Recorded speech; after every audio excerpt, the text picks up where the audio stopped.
ये कहानी आपके रोंगटे खड़े कर देगी। एक रहस्यमयी जंगल, एक पुराना होटल और एक ऐसी सच्चाई जो आपको हिला कर रख देगी। आइए इस रहस्यमयी सफर को शुरू करते हैं। तो फिल्म की शुरुआत होती है एक खौफनाक सीन के साथ। एक औरत को जबरदस्ती कुछ खिलाया जा रहा था और उसकी आंखों में डर साफ झलक रहा था। सीन बदलता है और हम एक हाई एंड रेस्टोरेंट में पहुंचते हैं, जहां हेड शेफ शेफी को दिखाया जाता है। वो अपने काम में माहिर है, लेकिन दिल से वो अब इस नौकरी को छोड़कर अपना खुद का रेस्टोरेंट खोलना चाहती है। शेफी ने अपने फैसले की जानकारी देने के लिए अपने मैनेजर कोलास्ट के पास जाने का मन बना लिया। जैसे ही वो अपने फैसले का ऐलान करती है, मैनेजर उसे रोकने की हर मुमकिन कोशिश करता है। अच्छी खासी रकम ऑफर करता है, लेकिन शेफी का इरादा अटल था। वो अपना आखिरी फैसला सुनाकर वहां से निकल जाती है और अपनी नई जर्नी की तरफ बढ़ जाती है। अगली सुबह एक रहस्यमयी जंगल के बीच बसे एक पुराने होटल में पहुंचती है। ये वही जगह है जिसे उसने अपने नए रेस्टोरेंट के लिए चुना था। पर एक सवाल था, ये होटल पहले से ही एक रेस्टोरेंट था, लेकिन अचानक बंद क्यों हो गया? शेफी को इस बात की कोई जानकारी नहीं थी। होटल का दौरा करते हुए वो बैकयार्ड में एक पुराना गार्डन देखती है, जो शायद पिछले शेफ ने बनाया होगा। लेकिन तभी अचानक उसे अपनी पीठ के पीछे से किसी के चलने की सरसराहट सुनाई देती है। जैसे ही वो पलटती है, कोई नहीं था, लेकिन तभी उसकी नजर एक बूढ़ी औरत पर पड़ती है, जो अजीब तरीके से उसे घूर रही थी। शेफी का दिल तेजी से धड़कने लगता है। वो आंखें झपकाती है और अगली ही सेकंड वो औरत गायब हो जाती है। इतने में उसका बिजनेस पार्टनर एंड्रयूज वहां आता है। वो शेफी को एक दूसरे जंगल थीम वाले रेस्टोरेंट में ले जाता है, ताकि वो वहां से कुछ आइडियाज कॉपी कर सके। वहां उनकी मुलाकात होती है लूसिया से, जो उनके साथ शेफी के होटल में काम करने वाली थी। डिनर के दौरान एंड्रयूज उन्हें बताता है कि रविवार को कुछ बड़े इन्वेस्टर्स आने वाले हैं और उनके लिए एक शानदार मेन्यू तैयार करने की जिम्मेदारी शेफी और लूसिया की होगी। शेफे पूरी रात नई रेसिपीज खोजने और परफेक्ट मेन्यू तैयार करने में बिजी हो जाती है। लेकिन तभी आधी रात को कुछ ऐसा होता है जो उसकी रातों की नींद उड़ा देता है। रात के अंधेरे में उसे अपने घर के बाहर एक अजीबोगरीब आवाज सुनाई देती है। वो डरते डरते बाहर झांकती है। कोई नहीं था, लेकिन जब वो अंदर लौटती है तो उसे अपने लिविंग रूम में रखी एक पुरानी तस्वीर दिखाई देती है। तस्वीर में वही बूढ़ी औरत थी जिसे उसने पहले देखा था। जैसे ही वो पास जाकर तस्वीर को ध्यान से देखना चाहती है, खिड़की पर एक परछाई उभरती है। उसका पूरा शरीर सिहर उठता है। वो धीरे धीरे खिड़की के पास जाती है, लेकिन बाहर कुछ भी नजर नहीं आता। अब शेफी का डर बढ़ने लगा था। डर को दबाने के लिए वो स्ट्रेस रिलीफ टैबलेट्स लेकर सोने की कोशिश करती है और सुबह के लिए किचन में कुछ तैयारी करके बिस्तर पर चली जाती है। लेकिन असली डर तो सुबह उसका इंतजार कर रहा था। सुबह की धूप खिली थी। शेफी उठी और अपने तैयार किए गए खाने को चेक करने लगी। जैसे ही उसने ब्रेड को हाथ में लिया, एक झटके में उसकी आंखें फटी की फटी रह गई। ब्रेड में बड़े बड़े कीड़े रेंग रहे थे। और सिर्फ इतना ही नहीं, जो सारा खाना उसने रात में बनाया था वो सड़ चुका था, फंगस लग चुका था। पर रातों रात ऐसा कैसे हो सकता था? क्या ये किसी की चाल थी, या फिर इस होटल में कोई रहस्य छुपा था? आज इन्वेस्टर्स आने वाले थे। शेफी ने पूरा जोर लगा दिया था, लेकिन फिर भी किस्मत ने साथ नहीं दिया। वो जल्दी में थी। मार्केट से जरूरी सामान भी पूरा नहीं मिला। मजबूरी में उसे एक आम रेस्टोरेंट जैसी डिश बनानी पड़ी।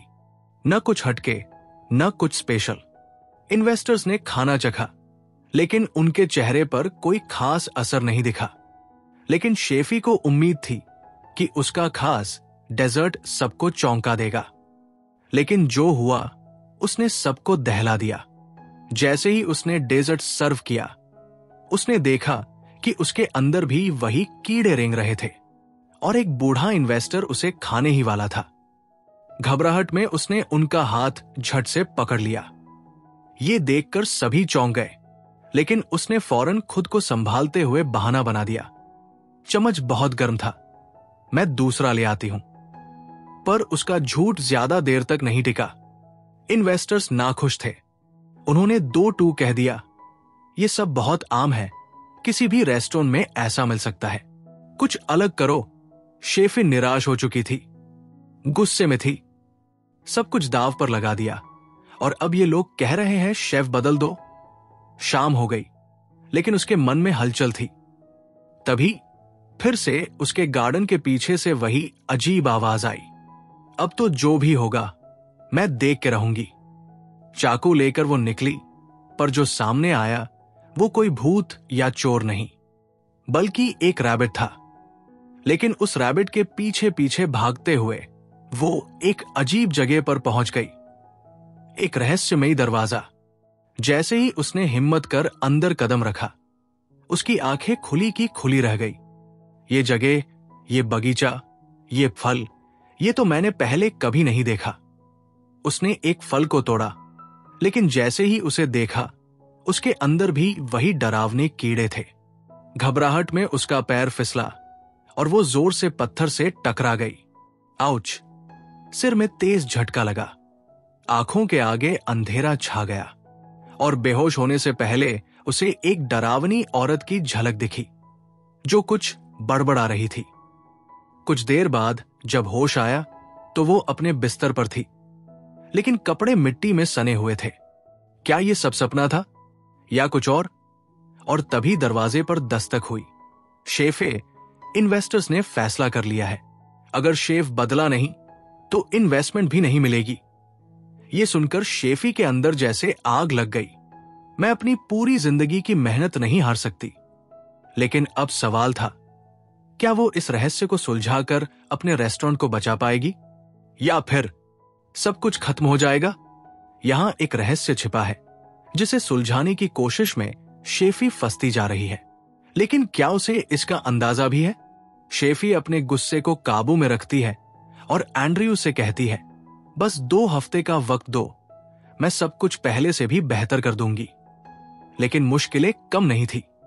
वो दिन रात खाना बनाने की कोशिश करती है, पर कोई भी डिश स्वादिष्ट नहीं बन रही थी। आखिर गलती कहां हो रही थी? इसी उलझन के बीच एक दिन उसकी जैकेट की पॉकेट से एक फल निकलता है। ये वही जैकेट थी जो गार्डन में गंदी हुई थी। उसने उस फल को साइड में रखा और फिर से खाना बनाने में जुट गई, लेकिन नतीजा वही निकला, फिर से बेस्वाद खाना। गुस्से में आकर वो सारा खाना फेंक देती है, लेकिन फिर उत्सुकता में वो उस फल को चख लेती है और हैरान रह जाती है, इतना स्वादिष्ट, ये कैसे हो सकता है? अब शेफी का दिमाग तेजी से दौड़ता है। अगर एक फल इतना मजेदार हो सकता है, तो क्या गार्डन के बाकी पौधे भी ऐसे ही होंगे? वो बिना कुछ सोचे समझे गार्डन की ओर भागती है। एक छुरी लेकर पौधों के पत्तों और फलों के छोटे छोटे सैंपल इकट्ठा करने लगती है। उसने एक एक चीज चखी और चौंकाने वाली बात यह थी कि हर पौधा, हर पत्ता जबरदस्त स्वाद से भरा हुआ था। शेफे तुरंत नोट्स बनाना शुरू करती है। कौन सा पौधा किस स्वाद का है, उसे कैसे इस्तेमाल किया जा सकता है और क्या नया एक्सपेरिमेंट किया जा सकता है। लेकिन तभी उसकी नजर गार्डन के एक कोने में बने अजीब से सिंबल पर पड़ती है। यह सिंबल उसे कहीं देखा हुआ लगता है और तभी उसे याद आता है, यह तो उसके घर में टंगी उस बूढ़ी औरत की तस्वीर में भी था। क्या इस गार्डन और उस तस्वीर के बीच कोई रहस्यमयी कनेक्शन है? शेफी ने घर की तलाशी ली और आखिरकार उसे एक पुरानी किताब मिल गई। उसमें उन सभी पौधों की जानकारी थी जो गार्डन में मौजूद थे। अब तो उसके पास एक जादुई कुकबुक थी।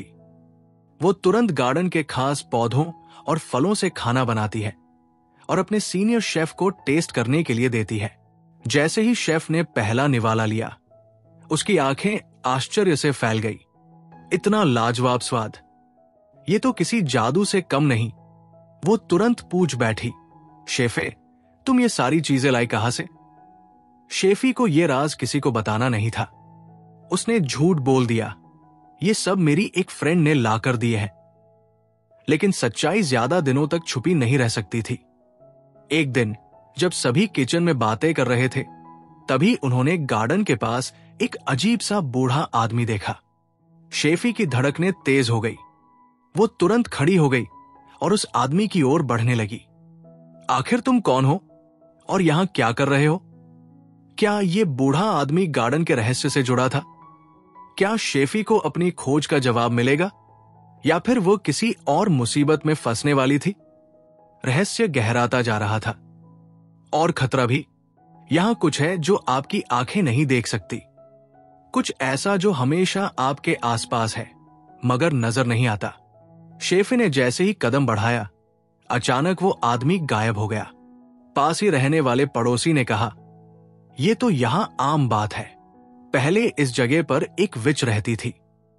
उसने इस गार्डन को बनाया था और यहां के पौधों से ऐसा रस निकालती थी कि जो एक बार पी ले वो हमेशा के लिए उसका हो जाता। लेकिन एक दिन ये राज खुल गया। गांव वालों ने जब जांच की तो वो औरत भाग गई और गार्डन तबाह हो गया। हार्बर ने हंसते हुए कहा, अब वो सब पुरानी बातें हैं। लेकिन क्या ये सच में पुरानी थी? शेफी ने कांपती आवाज में कहा, मैंने उसे देखा था, बस एक झलक। वो चाहती है कि मैं उसके गार्डन की देखरेख करूं। शेफी अब हर रोज उस गार्डन का ख्याल रखने लगी। उसने वहां के पौधों को अपने रेस्टोरेंट में इस्तेमाल किया और एक नया मेन्यू बनाया। लेकिन कुछ तो था, कुछ अजीब। उसने मेन्यू के नीचे वही सिंबल बना दिया जो उसने गार्डन में देखा था। और फिर आवाजें आने लगी। पहली बार बेसमेंट से। वहां एक गुप्त सुरंग थी। अंदर अंधेरा था, लेकिन दीवारों पर वही विच का निशान बना था। फिर अचानक एक ठंडी, डरावनी आवाज, गार्डन की हिफाजत करो। शेफी ने पीछे मुड़कर देखा और उसकी आंखों के सामने एक डरावना हाथ उसकी तरफ बढ़ रहा था। वो चीखते हुए पीछे हटी। उस रात उसे बुखार आ गया, मगर अगली सुबह उसने फिर से काम शुरू कर दिया। उसने अपने खास मेन्यू को पूरा किया और होटल के ग्रैंड ओपनिंग की तैयारी में लग गई।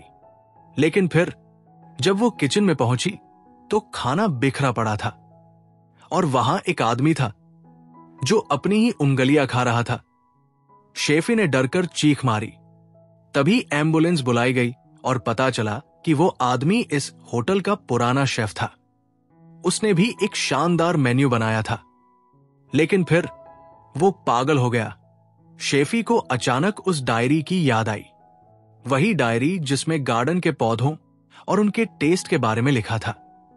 अब सब समझ में आ रहा था। ये सब गार्डन की वजह से था। वो पौधे ही सबको पागल कर रहे थे।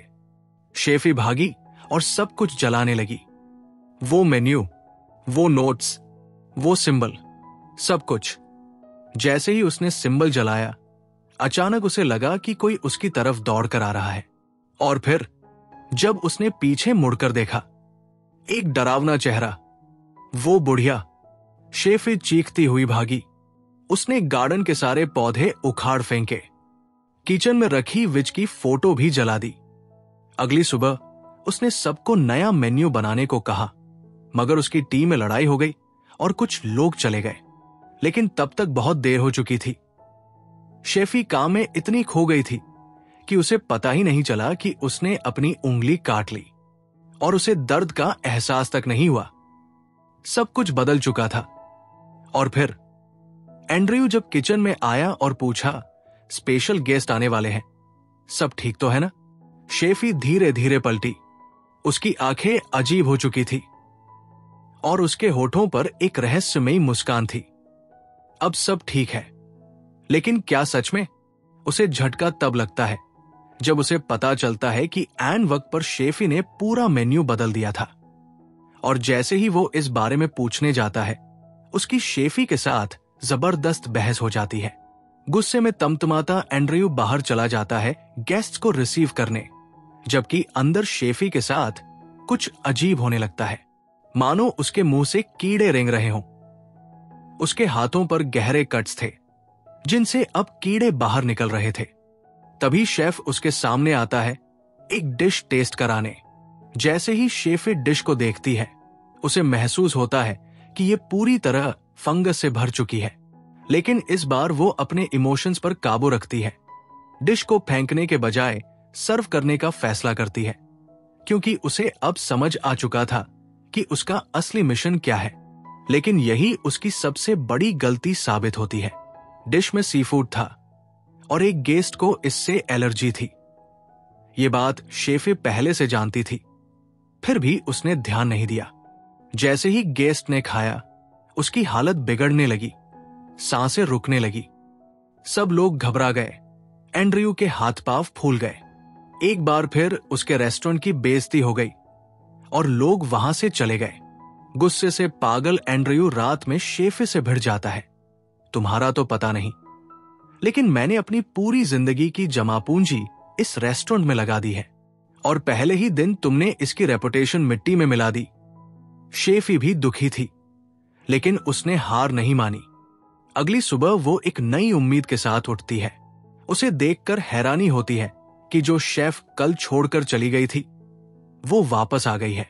उसने दिल से उसका शुक्रिया अदा किया। लेकिन तभी एंड्रयू उसके पास आता है और कहता है, इन्वेस्टर्स ने अल्टीमेटम दे दिया है। अगर तुमने शेफ बदला नहीं तो वो पैसे नहीं देंगे। प्लीज तुम यहां से चली जाओ। ये सुनकर शेफी के गुस्से की आग भड़क उठती है। एंड्रयू जबरदस्ती उसका हाथ पकड़कर वाइन स्टॉक के पास बेसमेंट में ले जाता है, लेकिन शेफी अब और बर्दाश्त नहीं कर सकती थी। वो उस पर चिल्लाने लगती है, तुम्हें अंदाजा भी है मैंने इसके लिए क्या क्या किया है? अपनी पूरी जिंदगी झोंक दी, अपनी सेविंग्स, अपना तजुर्बा, सब कुछ लगा दिया। जब ये रेस्टोरेंट तबाह पड़ा था, तब मैंने इसे अकेले संवारा था, और आज तुम मुझे ही निकाल रहे हो। गुस्से में तिल मिलाती शेफी पास पड़ा एक हेवी कॉक उठाती है और तेज कदमों से किचन की ओर बढ़ने लगती है। लेकिन तभी एंड्रयू अचानक उसे पकड़कर पीछे बने जेल जैसे एक छोटे से कमरे में कैद कर देता है। शेफी अंदर से जोर जोर से चिल्लाती है, हेल्प, कोई है? लेकिन बाहर कोई उसकी चीखें सुनने वाला नहीं था। बाहर एंड्रयू ने जैसे ही दरवाजा बंद किया, शेफ उसके पास आकर पूछती है, शेफी कहाँ है? शेफी के बिना कुछ भी मुमकिन नहीं होगा। एंड्रयू ने कहा, वो अपनी पेमेंट लेकर जा चुकी है और आज से तुम हेड शेफ हो। अब सब कुछ तुम्हें संभालना होगा। लेकिन समस्या ये थी कि शेफ को इतनी जानकारी नहीं थी। वो आज किचन नहीं संभाल सकती थी। इसी बीच शेफी उस कमरे से निकलने की कोशिश करने लगी, लेकिन कोई फायदा नहीं हुआ। तभी रोशनदान से बाहर गाड़ियों की आवाज सुनाई दी। उसने पूरी ताकत से चिल्लाकर मदद के लिए पुकारा, हेल्प, हेल्प, लेकिन कोई सुनने वाला नहीं था। तभी उसकी नजर एक छोटे से दरवाजे पर पड़ी। उसे खोलते ही उसने देखा कि अंदर एक टनल है जो शायद कहीं बाहर खुलती थी, लेकिन बाहर जाने का दरवाजा बंद था। जब वो टनल के अंदर बैठ गई, तभी अचानक वहां जोर से कुछ आवाजें गूंजने लगी।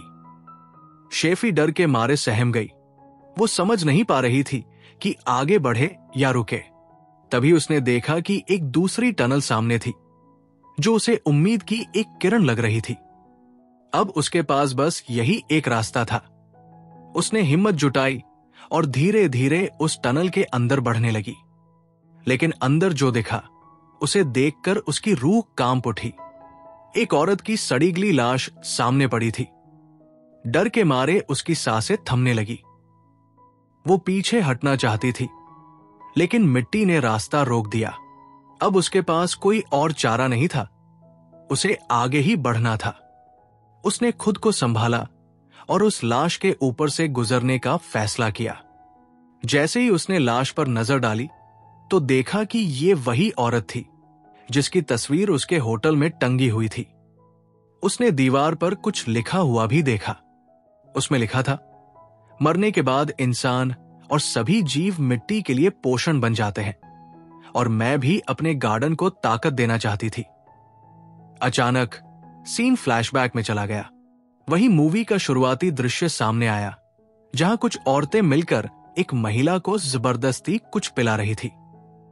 पर सच्चाई कुछ और थी। वो जबरदस्ती नहीं कर रही थी, बल्कि उसका इलाज कर रही थी। उस महिला को तेज बुखार था जिसे कोई डॉक्टर ठीक नहीं कर पाया था। वो बेचारी महिला अपने गार्डन की जड़ी बूटियों से इलाज कर रही थी। उसे हर पौधे की जानकारी थी। उसने खुद अपने हाथों से वो गार्डन बनाया था और उसे अपने बगीचे से बहुत लगाव था। लेकिन जब गांव वालों ने उसे किसी को दवा देते हुए देख लिया तो उन्हें लगा कि वो काला जादू कर रही है। गांव के लोग गुस्से में उसे मारने के लिए दौड़े। तब उस औरत ने सोचा कि अगर उसे मरना ही है तो वो अपने गार्डन की ताकत बनकर मरेगी। इसलिए उसने एक टनल खोदी, उसमें जाकर लेट गई और वही दम तोड़ दिया। उसके शरीर ने उस गार्डन को पोषण दे दिया। शेफी को ऐसा लगने लगा कि ये सब उसके सामने किसी मति भ्रम की तरह हो रहा था, जैसे उस औरत की आत्मा उसे सब कुछ दिखा रही हो। उसे पहली बार एहसास हुआ कि इस औरत को अपने गार्डन से वैसा ही लगाव था जैसा उसे अपने होटल से था। फ्लैशबैक खत्म हुआ और कैमरा वापस गार्डन पर आया, जहां टनल के अंदर से एक हाथ बाहर निकलता हुआ दिखा। लेकिन ये कोई भूत नहीं था, ये शेफी का हाथ था। उसने बाहर निकलने का रास्ता ढूंढ लिया था। बाहर आते ही उसे वही सफेद खरगोश दिखा जिसे वो पहले भी देख चुकी थी। उसने उसे उठा लिया और गार्डन के फल तोड़ तोड़कर खाने लगी। दूसरी तरफ होटल के किचन में अफरातफरी मची हुई थी। शेफी के बिना सब कुछ अस्त व्यस्त हो चुका था। गेस्ट गुस्से में थे क्योंकि खाना परोसा नहीं गया था और वो जाने ही वाले थे। एंड्रयू को समझ नहीं आ रहा था कि क्या करे। तभी किचन के पिछले दरवाजे से मिट्टी में लथपथ शेफी अंदर आती है। वो बुरी हालत में थी, लेकिन उसके चेहरे पर आत्मविश्वास झलक रहा था। वो सीधा गेस्ट के सामने गई, खाना टेस्ट किया और कहा, यह तो बिल्कुल बेकार है। अब मैं आपको दिखाती हूं कि असली खाना क्या होता है। उसके मास्टर भी वहां मौजूद थे, जो उसकी परफॉर्मेंस को अपनी आंखों से देखना चाहते थे। सभी मेहमान आपस में चर्चा कर रहे थे, अगर असली स्वाद चखना है तो आपको मेरे साथ चलना होगा। ये सुनते ही सभी मेहमान उत्सुकता से उसके साथ जाने लगते हैं। वो भी तुरंत अपने स्टाफ को आदेश देता है, जल्दी से टेबल्स सेट करो। इधर वो कुछ चीजें तोड़ती है और गार्डन के ठीक बीचों बीच एक जलती हुई आग लगा देती है। अब वो उस खरगोश को काटती है और उसी से एक खास सूप तैयार करने लगती है। इसके बाद वो गार्डन से ढेर सारी ताजी चीजें लाती है और उसके साथ मिलकर सभी शेफ नई डिशेस बनाने में जुट जाते हैं। कुछ ही देर में ये अनोखे पकवान मेहमानों के सामने परोसे जाते हैं। जैसे ही पहला निवाला उनके मुंह में जाता है, सभी दंग रह जाते हैं। अरे, ऐसा स्वाद तो पहले कभी नहीं चखा। वो इन्वेस्टर जो बार बार शेफी को बदलने के लिए कह रही थी, अब खुशी से झूम उठती है। शेफी के मास्टर भी उसकी बनाई इस नई रेसिपी से बेहद खुश होते हैं। हर कोई अपने खाने का मजा ले रहा था और शेफी ये सब देखकर मुस्कुरा रही थी। उसे एहसास हुआ कि ये सब उसी के कारण संभव हुआ है। उसके गार्डन ने ही उसे ये खासियत दी है। अब उसे भी अपने इस गार्डन से गहरा लगाव हो गया था। तभी शेफी एक लाल रंग के फल को काटती है और उसमें एक अजीब सा निशान देखती है। वही निशान जो उसने अपने मेन्यू पर बनाया था, वही निशान जो गार्डन के एंट्रेंस पर बना हुआ था। और सबसे चौंकाने वाली बात, वही निशान जो उस औरत की उंगली में पहनी हुई रिंग पर था, जिसे शेफी ने बाहर निकाला था। यानी अब शेफी उसी औरत की जिम्मेदारियां निभाने वाली थी। यहीं पर यह अनोखी कहानी अपने रहस्यमयी अंत तक पहुंचती है। अब यहां तक आए हो तो चैनल को सब्सक्राइब करें और वीडियो को लाइक करें। Thanks for watching.